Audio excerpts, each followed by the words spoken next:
Hello students, today our topic is healing and repair. It is a continuous topic of the unit inflammation. Now I would like to tell you what actually healing is. So healing can be defined as a response of body against an injury in an attempt to restore normal structure and function.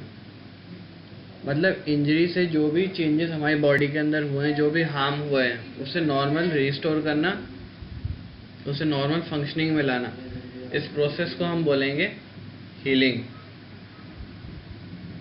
तो जब injury हमारे sales या tissues पे होती है तो एक kind का रिएक्शन डेवलप होता है हमारी बॉडी में।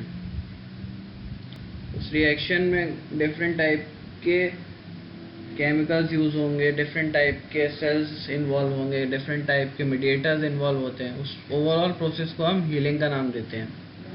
वो कब होगी? जब हमारी बॉडी पे कोई इंजरी होगी।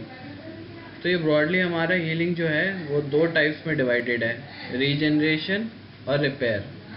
रीजनरेशन जैसे आपको वर्ड से ही समझ में आ रहा है, रीजनरेट करना, किसी चीज़ को दोबारा बनाना। तो regeneration results in complete restitution of lost और डैमेज टिश्यू। मतलब जो भी हमारे टिश्यू इंजर हुआ है या लॉस हुआ है उसे कम्प्लीटली रीजनरेट करना, दोबारा से डेवलप करना, उसे हम कहेंगे रीजनरेशन। रिपेयर क्या है? रिपेयर में restore some original structure but can cause structural rearrangement. Repair जैसे हम कोई भी चीज़ को रिपेयर करते हैं फॉर अ टाइम बीइंग, जिससे और उसकी लाइफ एनहांस हो सके और हम उसे यूज़ अप कर सकें। उसी तरीके से हमारे टिश्यू में भी कुछ स्ट्रक्चरल डैमेजेस वगैरह जो होते हैं उसे हम रिपेयर कर सकते हैं with the help of process like fibrosis, scarring and proliferation of connective tissues. तो ओवरऑल जो हीलिंग है हमारा, उस हीलिंग के ये सब पार्ट्स हैं, regeneration of, repair. Simple diagram shows कि how regeneration and repair works. तो रीजनरेशन में देखिए सबसे पहला है रीन्यूइंग टिश्यूज, कंप्लीट रीजनरेशन है। कौन कौन से टाइप का? एपिडर्मिस है, GI tract, epithelium, haemopoietic system. इसमें जो हमारे टिश्यूज इन्वॉल्व रहते हैं वो रहते हैं स्टेबल टिश्यूज। स्टेबल टिश्यूज क्या होते हैं? इसकी मल्टीप्लिकेशन एबिलिटी जो है वो एडोलसेंस तक रहती है, परसिस्ट करती है। इसमें जितने भी हमारे सेल्स इन्वॉल्व है वो कम्प्लीटली डिवाइड करने की प्रॉपर्टी रखते हैं अपने अंदर। कब तक? एडोलेंस, एक कंप्लीट एडल्ट लाइफ तक। वहीं रिपेयर में क्या है? रिपेयर में हमारी हीलिंग होती है स्कार फॉर्मेशन से, and secondly by fibrosis, fibres के रीजनरेशन रिपेयर से।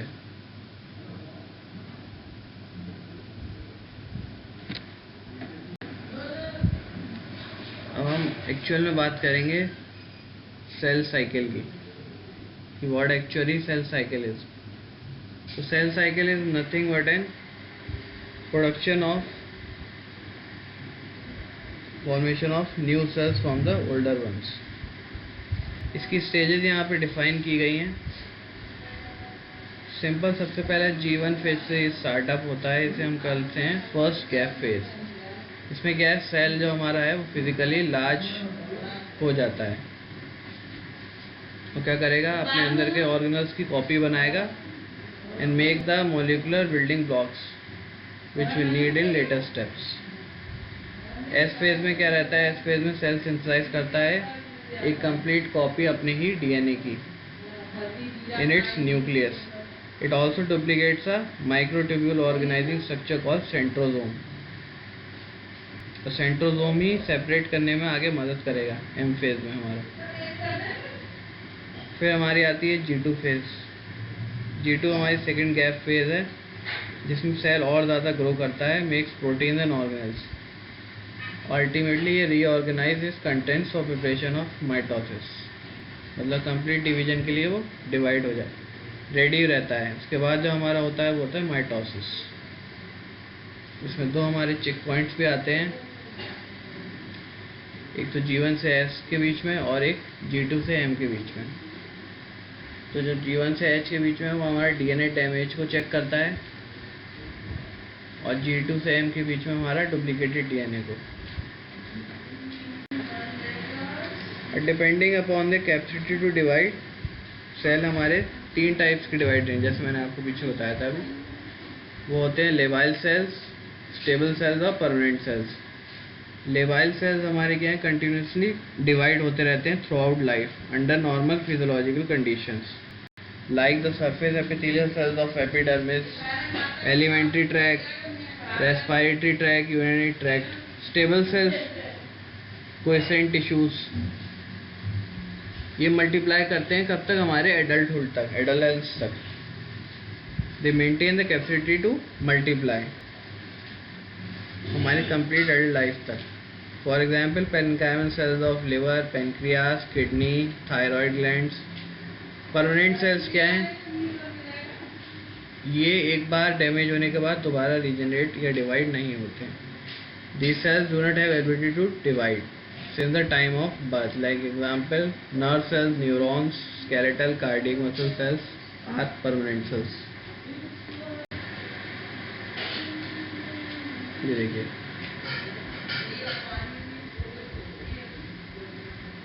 ये कंटिन्यूसली डिवाइड होते रहते हैं, उन्हें हम लेवल टिश्यूज, लेवल सेल्स बोलते हैं।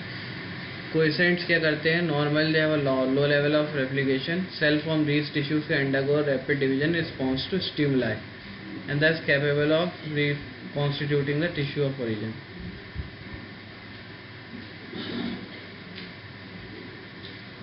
ये स्टिमुलाई के रिस्पॉन्स में ही डिवाइड करते हैं, और अंटिल एडल्टेंस, एक एडल्ट लाइफ के बाद ये डिक्रीज होना शुरू हो जाते हैं।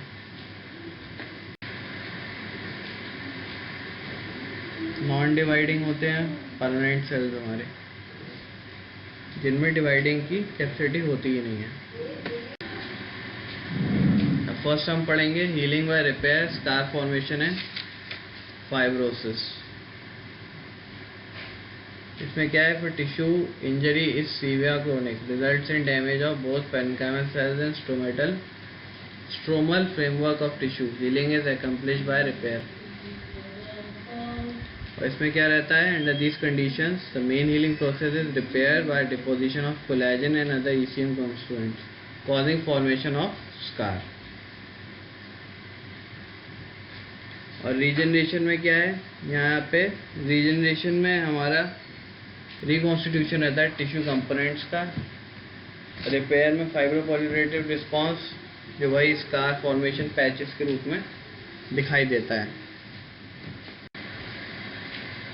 फिर repair bye connective tissue deposition involve following features. पहला है जैसे inflammation, angiogenesis, migration, proliferation of fibroblast, scar formation, connective tissue remodelling.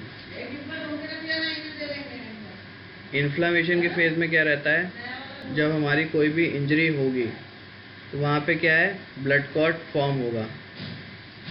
Blood clot form होगा हमारी इंजरी के साइड पे within 24 hours of acute inflammatory response by exudation of plasma, neutrophils and monocytes. उसके बाद हमारा शुरू होता है फेज ऑफ क्लियरेंस। वहाँ पे क्लियरेंस कौन करता है, वहाँ पे एक कॉम्बिनेशन ऑफ प्रोटेलिटिक एंजाइम्स और ऑटोलिटिक एंजाइम्स, ये वहाँ पे क्लियरेंस शुरू करते हैं हमारी इन्फेक्शन या और किसी एजेंट की, जो कहाँ से रिलीज होते हैं, मेनली न्यूट्रोफिल्स से। मैक्रोफेजेस नेक्रोटिक टिश्यूज और आरबीसीज और डेब्रीज ऑफ आरबीसीज को रिमूव कर देते हैं वहाँ से।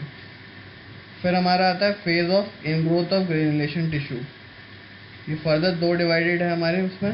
पहला है एंजियोजेनेसिस, इसमें न्यू ब्लड वेसल्स फॉर्म्ड होती है हमारी इंजरी की साइड पे by the proliferation of endothelial cells from the margin of several blood vessels. Initially क्या होता है, जो एंडोथेलियल सेल्स हमारी आती हैं वो सॉलिड बड्स की फॉर्म में होती हैं, बट थोड़े टाइम के बाद वो ल्यूमेन टाइप फॉर्मेशन में हो जाती है, जिससे ब्लड पास होने लगता है। और न्यूली फॉर्म्ड ब्लड वेसल्स क्या करती हैं, लीक आउट करना शुरू हो जाती हैं फिर हमारे प्रोसेस आती है फाइब्रोजेनेसिस। इसमें क्या है, जो न्यूली फॉर्म ब्लड वेसल्स हैं वो मैट्रिक्स के साथ ही अटैच रहेंगी और इसमें न्यू फाइब्रोब्लास्ट डेवलप हो जाते हैं by the process of mitosis. और morphological functional characteristics of some fibroblast resemble smooth muscle sales.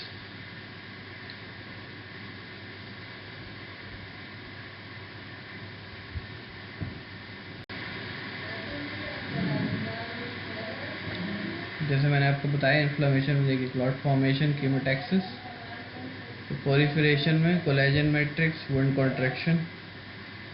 Contraction भी हमारा 3 प्रोसेस में डिवाइडेड रहता है। पहला है डिहाइड्रेशन। डिहाइड्रेशन में क्या है, कोई भी टाइप का फ्लूइड जो है वहाँ पे हमारी इन्फ्लेमेट साइट पे वो रिमूव हो जाता है, कंप्लीट ड्राइनेस हो जाती है। फिर जितने भी कोलेजन फाइबर्स हैं वहाँ पे वो कॉन्ट्रैक्ट होना शुरू होते हैं। Blast, myofibroblasts. These cells involved in active granulation of tissue and explain the wound contraction mechanism. ये कॉन्ट्रैक्शन किस वजह होता है, माइक्रोफाइब्रोब्लास्ट जो हैं माइग्रेट कर जाते हैं हमारे वुंड एरिया पे।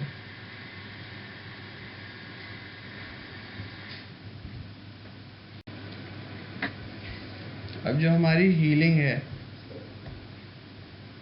वो बेसिकली 2 टाइप्स में डिवाइडेड है। हीलिंग बाय प्राइमरी मैकेनिज्म और हीलिंग बाय सेकेंडरी यूनियन।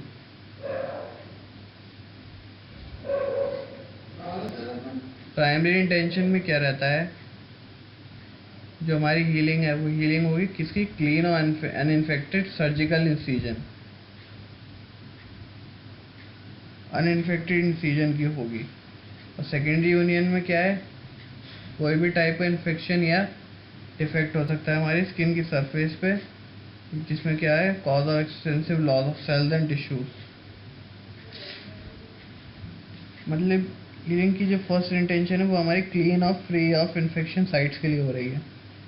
जैसे कि कोई भी सर्जिकल कट है जिसमें बहुत ज़्यादा सेल्स और टिश्यूज का लॉस ना हुआ हो।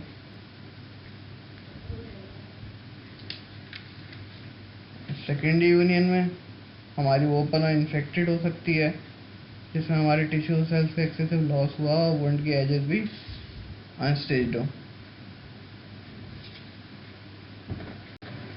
अब हम बात करेंगे फर्स्ट इंटेंशन में एक्चुअल में होता क्या है। तो जब इंजरी होगी, ब्लड आके फिल होना शुरू हो जाता है, कहाँ पे, हमारी स्पेस में, हमारे उस स्पेस में जहाँ पे इंसिजन हुआ है, जैसा आपको दिख ही रहा है। नीचे रेड ब्लड सेल्स दिखाई दे रही है फर्स्ट डायग्राम में। ये हमारा जो है विद इन 24 आवर्स होता है। फिर यहाँ पे शुरू होते हैं आगे ना polymorphs. Macrophages replace the polymorphs with in 72 hours. फिर यहाँ मैक्रोफेजेस आ जाते हैं। फिर हमारा आता है process, epidermal basal cells undergo proliferation and convert into epithelial spores which move towards the incisional space। ये हमारा मूव करने लगते हैं हमारे इंसिजनल स्पेस की तरफ।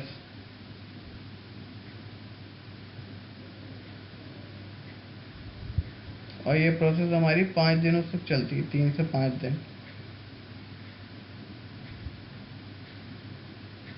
फिर थर्ड डे पे क्या है, वुंड हमारी इन्वेड हो जाती है फाइब्रोब्लास्ट से, और 5वें दिन वहाँ पे कोलेजन फाइबर्स आके इकट्ठा होना शुरू हो जाते हैं, जो हमारी अल्टीमेटली फाइनल स्टेप रहती है हीलिंग की।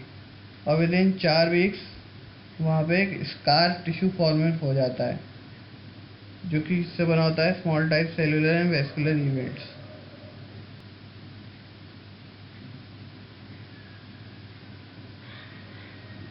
फिर हमारा सेकेंडरी यूनियन की बात करें तो सेम प्रोसेस होता है।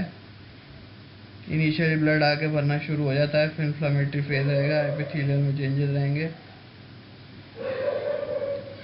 यहाँ पे जो प्रोसेस होती है granulation tissue. Granulation forms the major step of secondary healing. The fibroblast proliferate to form deep red granular and very fragile granulation tissue. तो यहाँ पे क्या है, ग्रेनुलेशन टिश्यू का फॉर्म करता है। And new vascularization form neighbouring viable elements. As the scar matures its collagen increases and vascularity decreases. मतलब ज़्यादा से ज़्यादा प्रोटीन आके इकट्ठा होना शुरू हो जाता है, जिसकी वजह से जो हमारी वुंड है वो पेल और वाइट कलर की हो जाती है।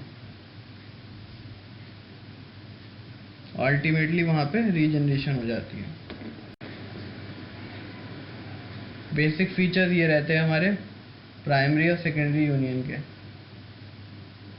प्राइमरी यूनियन में हमारी वुंड कैसी होगी, क्लीन, सेकेंडरी में अनक्लीन। इन्फेक्शन प्राइमरी में नहीं होगा, सेकेंडरी में भी हो सकता है। मार्जिन हमारे सर्जिकली क्लीन होंगे, सेकेंडरी में इरेगुलर। प्राइमरी में अगर सूचर्स यूज़ करते हैं, सेकेंडरी में नहीं करते हैं। हीलिंग में क्या है, वही जो अभी हमने पढ़ा। डिफरेंस हमारा किस चीज़ का रहता है, सिर्फ ग्रेनुलेशन टिश्यू का।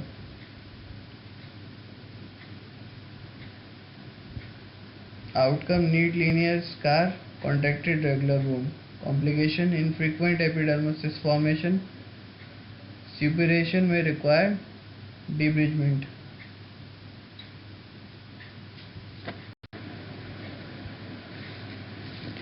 पैथोलॉजिकल एस्पेक्ट्स क्या है रिपेयर के, जो कॉम्प्लिकेशंस वगैरह रहती हैं, स्कार फॉर्मेशन का एब्सेंस या excessive formation of repair component या फॉर्मेशन ऑफ कॉन्ट्रैक्ट्यूल्स।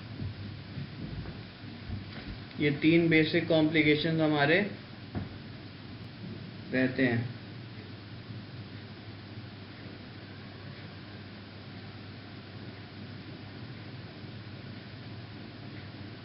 कॉन्ट्रैक्ट्यूल्स हमारे हो गए permanent tightening of tissues, excessive formation of repair component जो हमने पीछे पढ़े कंपोनेंट जितने भी हैं, स्कार फॉर्मेशन में जितने भी सेल्स इन्वॉल्व हैं वो सब की डेफिशिएंसी होगी। तो